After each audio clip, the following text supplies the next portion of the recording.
축복합니다. 여러분 놀라셨죠? 우리 전도사님이 갑자기 찬양하는 모습이 나와서 라이브가 아니라요. 예전에 예배할 때 전도사님이 인도했던 것, 또 목사님이 인도했던 부분을 편집해서 새벽 예배 영상으로 만들었습니다. 현재 여러분이 예배 드릴 때 저는 아마 미국으로 건너가고 있는 비행기 아닐 것이라 분명히 믿습니다. 건강한 모습으로 졸업 잘하고 돌아오겠습니다. 또한 더 좋은 결과 가지고 돌아오시기를 주님의 이름으로 축원합니다. 한국을 잘 지켜주시고요. 자, 우리 같이 말씀 보겠습니다. 민수기 11장 16절에서 17절입니다. 민수기 11장 16절에서 17절 제가 읽도록 하겠습니다. 여호와께서 모세에게 이르시되 이스라엘 노인 중에 내가 알기로 백성의 장로와 지도자가 될 만한 자 70명을 모아 내게 데리고 와 회막에 이르러 거기서 너와 함께 서게 하라. 내가 강림하여 거기서 너와 말하고 내게 임한 영을 그들에게도 임하게 하리니 그들이 너와 함께 백성의 짐을 담당하고 너 혼자 담당하지 아니하리라. 아멘. 오늘 말씀을 가지고 지친 나를 홀로 두지 않으시는 하나님, 이 귀한 제목으로 주의 마음에 같이 나누기를 원합니다. 여러분, 시대가 변해도 사랑받는 노래가 있습니다. 어떤 노래? 저도 나이가 드니까 유행과 트롯이 이렇게 좋아요. 조금씩 나이가 드는 거죠. 그 중에서 송대관이라고 하는 가수의 해 뜰 날, 쨍하고 해 뜰 날 돌아온단다. 그게 좋아서요. 혼자 운전할 때 참 많이 듣습니다. 그 노래만 사랑받는 거 아니죠. 비틀즈의 팝송 예스터데이. 지금도 수많은 뮤지션들과 대중음악으로 많은 사람들에게, 대중들에게 사랑받는 노래 아닙니까? 그런데 우리가 사랑하는 찬송과 복음송가에도 시대가 지나도 사랑받는 노래들이 있습니다. 예를 들면 찬송가 337장 내 모든 시험 무거운 짐을, 또한 복음송가에 당신이 지쳐서 기도할 수 없고, 너무 좋잖아요. 자, 내 모든 시험 무거운 짐을, 이 찬송가, 또한 당신이 지쳐서 기도할 수 없고, 이 두 곡 사이에 공통점이 하나 있는 거 여러분 아시겠죠? 무엇일까요? 바로 하나님께서 지친 나를 홀로 방치하지 않으신다는 거. 내 모든 시험 무거운 짐을 나홀로 지고 갈 때 하나님이 나와 함께 하셔서 도와주시고 나를 구원해 주시고, 내가 외로워 힘들 때 나를 위해 기도하신 예수님이 계시고 누군가를 붙여주신다는 것입니다. 저와 여러분이 지쳤을 때 외면치 않으시고 힘주시고 붙들어주시는 하나님이 계심을 믿으시고 힘내시기를 주님의 이름으로 축원합니다. 오늘 본문 말씀 봅니다.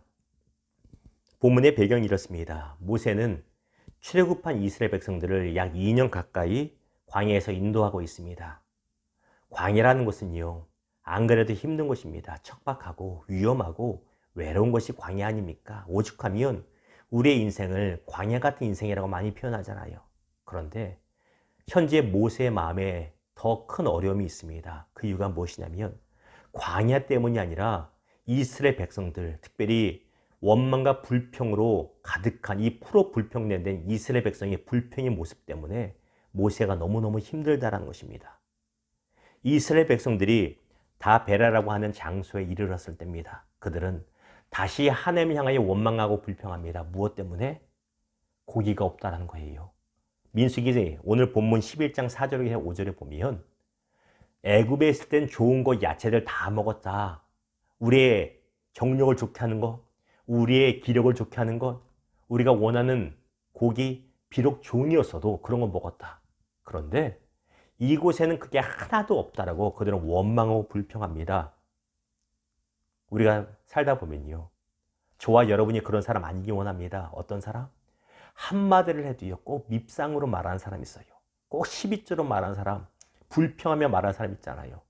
그런데 누가 그랬냐면 이스라엘 백성들이 그랬어요. 하나님 고기 먹고 싶어요 말하면 되는데 꼭 불평하며 밉상으로 말을 합니다. 근데 하나님이 보이지 않으니 누구한테 그럽니까? 지도자인 모세를 괴롭히는 것입니다. 그로 인하여 모세는 너무 지칩니다. 이에 하나님께 항변하기를, 하나님 나 이제 못하겠어요. 나 기브업입니다. 포기입니다. 차라리 나 죽여주세요. 나 데리고 가세요라고 그는 13절부터 15절 통하여 항변하고 있습니다. 그때 하나님 어떻게 하세요? 모세를 야단칩니까? 아니요. 하나님은 16절과 17절 오늘 본문 말씀을 통해서 위로하십니다. 내가 너를 결코 혼자 두지 않겠다. 하나님은 홀로 지친 모세를 그냥 외면하지 않으시고 모세와 함께 동역할 사람들을 붙여주시고 특별히 메추라기의 기적을 통하여서 풍성하게 먹여주시고 이스라엘 백성들의 불평을 막아주셨습니다. 저와 여러분의 삶을 보십시오. 우리 삶을 돌아보면 재정적으로 참 어려움이 있고 건강에 어려움이 있고 관계에 어려움이 있고 감정적으로 어려움이 있고 가정 내 어려움이 있고 여러 가지 이해 못할 어려움이 있을 때 고난이 있을 때 어떻게 그 고난을 이겨냈을까 돌아보면 그때마다 내가 전혀 예상하지 못한 방법으로 하나님은 나를 붙들어 주시고 채워주시고 도와주셨습니다. 히브리서 13장 5절은 우리에게 이렇게 말합니다. 돈을 사랑하지 말고 있는 바를 족한 줄로 알라. 그가 친히 말씀하시기를 내가 결코 너희를 버리지 않냐고 너희를 떠나지 아니하리라 하셨느니라.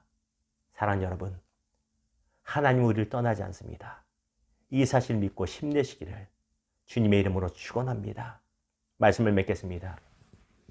신명기 1장 31절 통해 이렇게 말씀하십니다.